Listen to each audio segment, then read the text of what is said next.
I won't sneeze on camera. All right, everybody, good morning. We are in the Diamond Sponsor Vendor Hall session. I am here with RapidDeploy. We've got Mel, Elissa, and Leah, and they're going to be talking today about how customers determine their success. I'll let you guys introduce yourself. Take it away. Thank you so much, Leah. Hi, everybody. Good morning, and thanks for joining us. My name is Mel Bland, and I'm the Vice President of Customer Success at RapidDeploy. And as many of the essential services and software products that you use become cloud-based, the industry is changing. More and more, we need to spend more time together to ensure that software works properly, and the technology that's coming at you, it's such a rapid pace that you're absorbing and maximizing the use of it. We do that through what we call our customer success program, our customer success process. And we're going to talk about that today. Leah, who's one of my enterprise customer success leaders, and Elissa, who heads our customer support organization, are going to give you a real, just in-depth discussion about why it's important, how you do it, and more importantly, the questions and the things you should really be asking your customer success vendors to ensure that you get everything you need. So with that, I will be quiet, step out of the way, and let the folks who talk to our 911 leaders on a daily basis take over. Thanks, Mel. I'll start. I'm going to introduce myself first. So as Mel mentioned, my name is Leah. I am one of our enterprise customer success managers at RapidDeploy. So I speak with 911 dispatchers all day, every day, for almost the last year or so. Love what I'm doing, love working in the tech space, but I love getting to work with 911 dispatchers and talking to folks in PSAPs every day. I think it's exciting, and I love what you guys are doing and how technology can start being more incorporated into your everyday.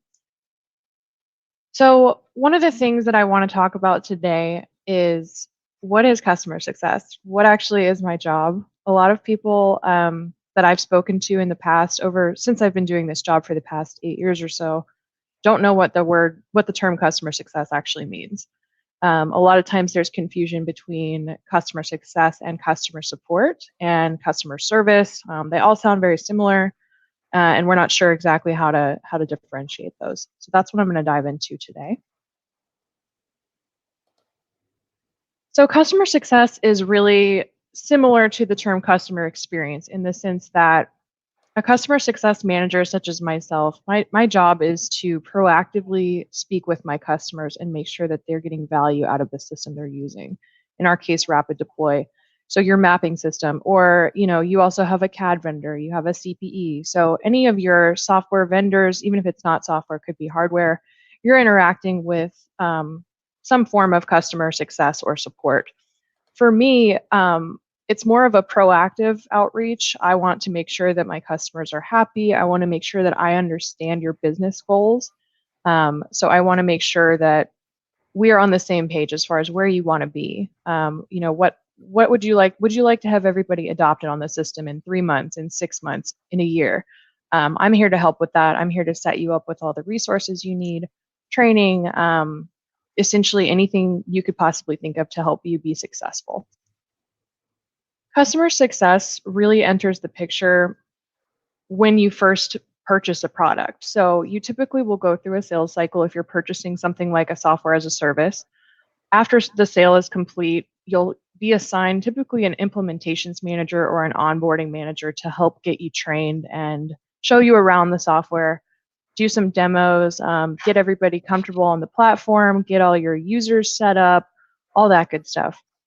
From there, customer success will be introduced around the same time so that you know who your team is. So you're working with a team of folks, not just one implementation manager, but also customer success, so that you know who your resources are. After the onboarding experience, you're typically live, is what we call it with software.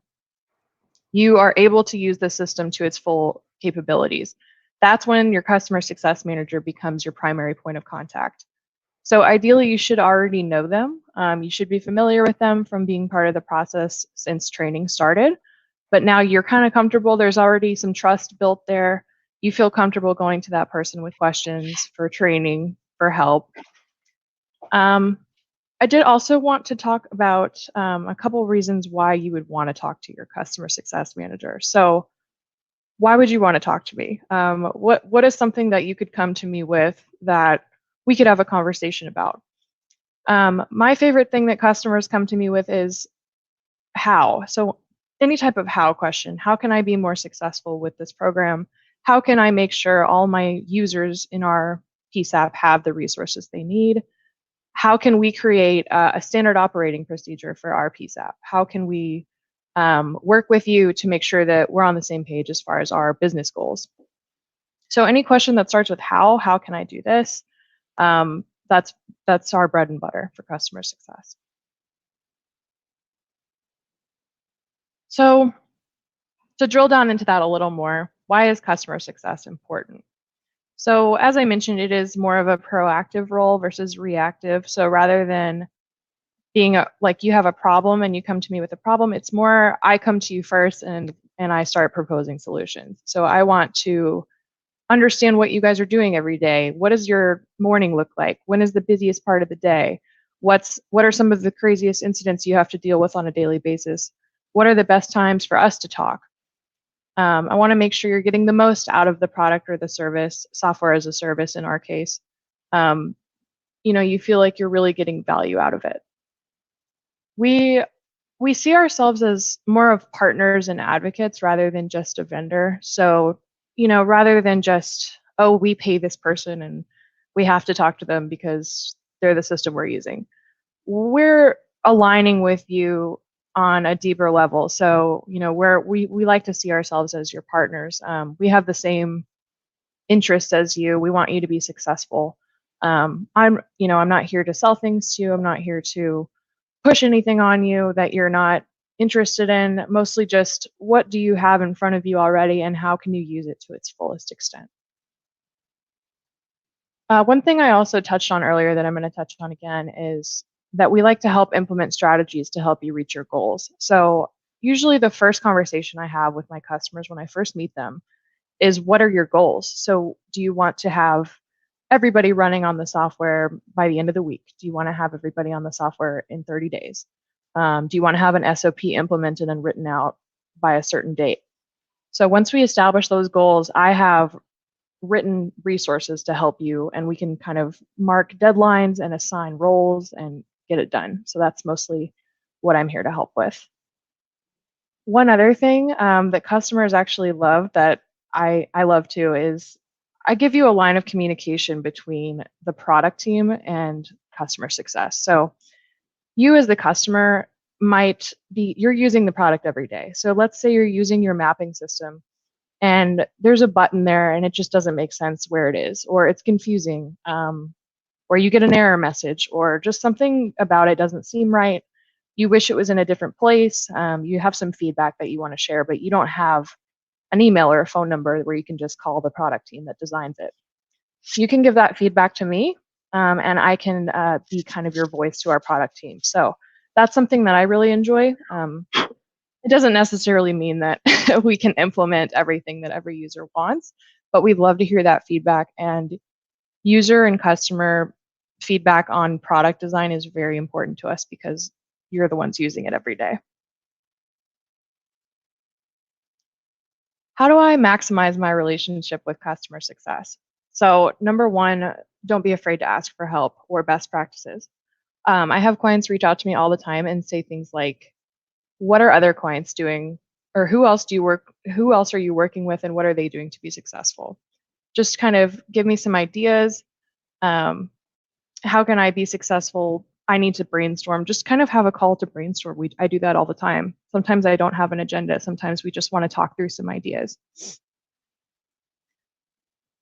As I mentioned earlier, we do see ourselves as more of a partner rather than just a vendor. Typically, software as a service, we are a vendor in the definition of the word, but we do see ourselves as your partners, and we want to make sure that we're aligned with your goals, and we want to make sure that you're successful.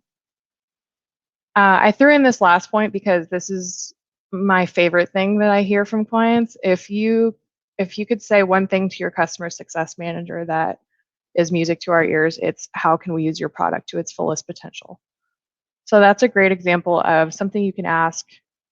It's a very open-ended question. It's not simple, it's not quick, but it starts a lot of discussion, and it helps your customer success manager understand what you're trying to do and how we can get there most efficiently. All right, so that's really it for me. I hope I've given you guys a bit more understanding into what exactly customer success is and how you would interact with a customer success manager. So all that being said, I would like to turn it over to my colleague, Elissa. She is our head of support. Thanks, Leah. Let me share my screen.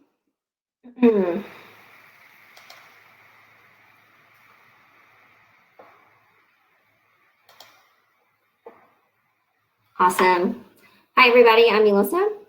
So today I want to take some time to talk about support, whether it's technical support, customer service, support with your vendor, support. You need some help. And how many of you out there are like me and you dread having to call about your iPhone, your refrigerator? And why? Why do we dread those things? So as I go through this, I encourage you, thank you. I encourage you to think about some challenges you've experienced over the past. Do you love working with support teams? Do you dread calling them? Yes or no? Why? What are some experiences? Thank you so much, Leah. Let me go through this here. So what do? I'm a caller, I'm a dispatcher. My monitor glitches out and I'm able to log in. What do? Where do I start? What is our process, right? So let's talk about processes. What needs to be implemented before the support team is ever contacted? Do you have a point of contact? Is your shift supervisor the main point of contact? Are you lucky enough to have a dedicated IT team? Do you know who your point of contacts are? Is everybody allowed to create support tickets? Maybe you're a smaller agency, so there's a little more leniency to empower everyone to really own that piece of the organization. Process is vital. If your organization has a current process, is it documented? Are there others that can own this process if you're out, right? Making sure that processes aren't siloed. You want to make sure that there's just more than one person that knows this process in case you're out, right? As I go through this as well, I encourage you to think about your current processes and asking yourself, is it working? Are there things that we could do better? Being in the day-to-day, I'll say from my team, I reach out to them for best practices or what's going on. They're in it day to day. They know what works, what doesn't work for them. And collaborating together in how can you close the gaps and make the processes stronger. It's really a team effort. If you're in the onboarding phase, ask your CSM, such as someone like Leah, for guidance regarding support processes and expectations around updates. As well as when can I contact somebody? Do you know the hours of the support team? Are they 24/7? Are they 365? If you are a call taker on a Saturday at 2 a.m. and something happens, will you be able to get a hold of somebody right then and there? Set those expectations and work them into your processes. Now, this is the biggest reason why people don't call support. I know it is for me. The inefficient and ineffective communication, right? So I'll provide an example. I have a headset that's been broken for quite some time, and I've had some back and forth with the vendor trying to fix it. They've asked me questions about things I don't really understand. The USB, the charger, have I done this? Have I done that? A lot of back and forth communication to where I kind of just gave up. And I was like, you know what? It's not that big of a deal. It's kind of a nuisance.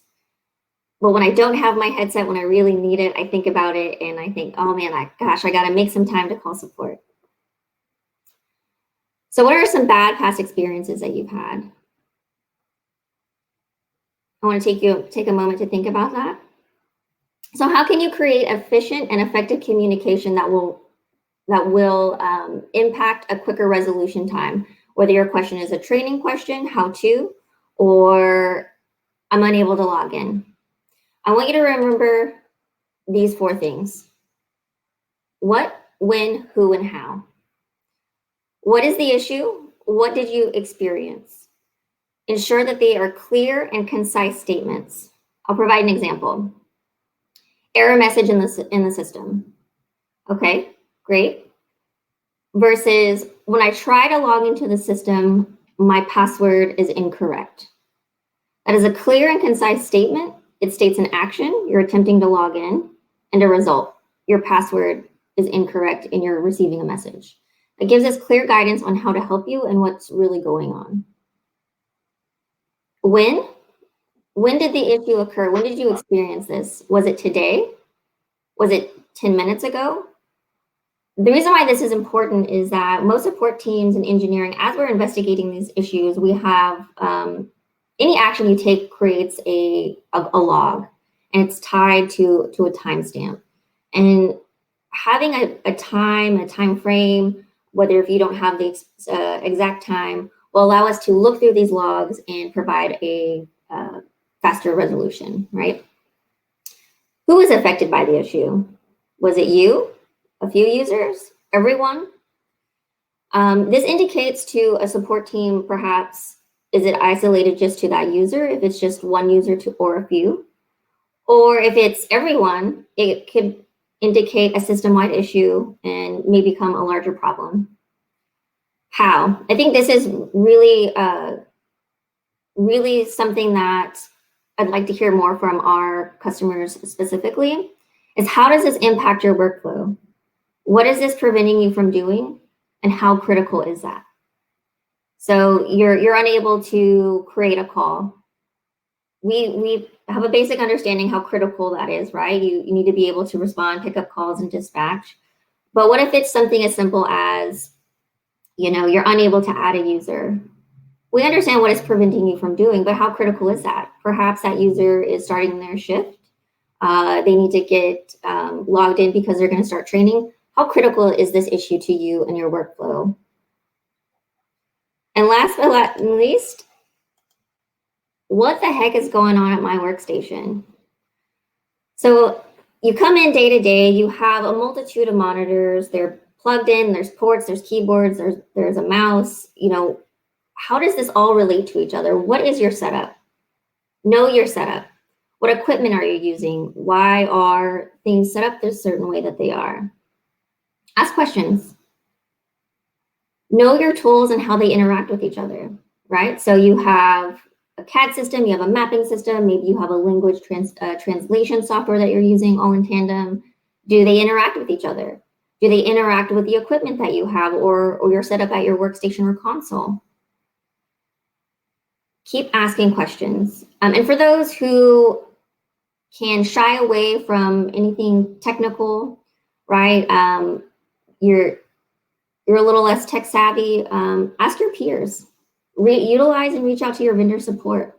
I'm happy to talk to you about what a browser is if I need that sort of information. Those kinds of questions are very common in support. We'd like to know what your browser is, what setup you're using, because these things can impact performance and what you're experiencing. So that's it for me. I'd love for you to reach out to us if you have any questions regarding client success teams, CSMs, or support. And thank you for inviting us. We're happy to be here. And yeah, take it away. Thanks, Leah.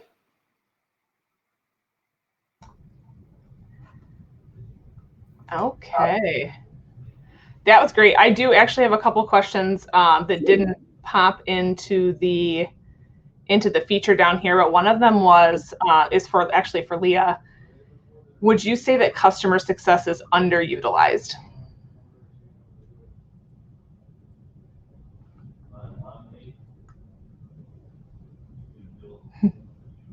Can you hear me? Yeah. No, I'm here. Sorry, I couldn't find my mic. I'm here. So would I say that customer success is underutilized? Absolutely. Yeah. Specifically because, as I mentioned at the beginning of my presentation, nobody knows what it is. So that I really appreciate you guys doing this, because you're exactly right. You get into these contract situations, you purchase a new CAD, you go with a new vendor, and you do not realize the team that you have assigned to you and what the various roles are. It's kind of like this, even though can be a 12-month to 24-month process, you don't realize everything that's assigned to you along the way. And so I know when I moved into this position, that was a huge education piece for me, that you have these different points of contact and they all have different jobs. So knowing what those are is, I think, really super important for every level in this industry. Absolutely, yeah. And my goal is to make sure it's more utilized, but that begins with education. So I'm hoping that everything I talked about will be helpful for those that don't know what a customer success manager or department is, what they do, Right. and that you will often have access to that. And then the other question was for Elissa. Do you have a recommended level of telecommunicator that should be contacting you, if that makes sense? I think maybe sometimes people on the dispatch floor are hesitant to reach out and call right away, or even just to support, because should they be calling their supervisor first or their director first, I know what the answer would be for my agency, but I think there are some people out there that really truly don't know if they have the right to call. Yeah, absolutely. So once again, ask the question, do you know the process? If something happens, do you know who to go to? Do you know the process? Right. Leah, you probably have a little more structure, so perhaps you have some point of contacts versus, all callers and dispatchers can create a support issue. I would encourage those smaller agencies who maybe don't have an IT team or a main point of contact, because you're small, you're not going to have a supervisor on every single shift. Right. Start to identify what makes someone good for the position to become a point of contact. Are they tech savvy? Maybe they have some level, but do they enjoy troubleshooting and analyzing issues? I tend to, when I'm hiring for my support teams, I tend to look for people who love puzzles, right? Because you can see all the pieces and put them together, because you can analyze everything. And that really drives a certain part of your brain. It's also creative, right? It's also analytic, troubleshooting, and very creative. So look for those type of people. If you're unsure if you can contact support, that's definitely a question you should be having with your supervisor or anyone within your agency, and make sure it's documented. Awesome. Thank you so much. Thank you guys for being here. Thanks for being Diamond sponsors for Dare to Be Great. We really appreciate everything you've done. And let's see, I think just making sure there's no last minute questions that rolled in here for you guys. We are all set. Have a great rest of your day. Yeah, thanks everybody. Thank you. Thank Bye-bye. you. Bye. Thank you so much. Bye-bye now. Bye. Well.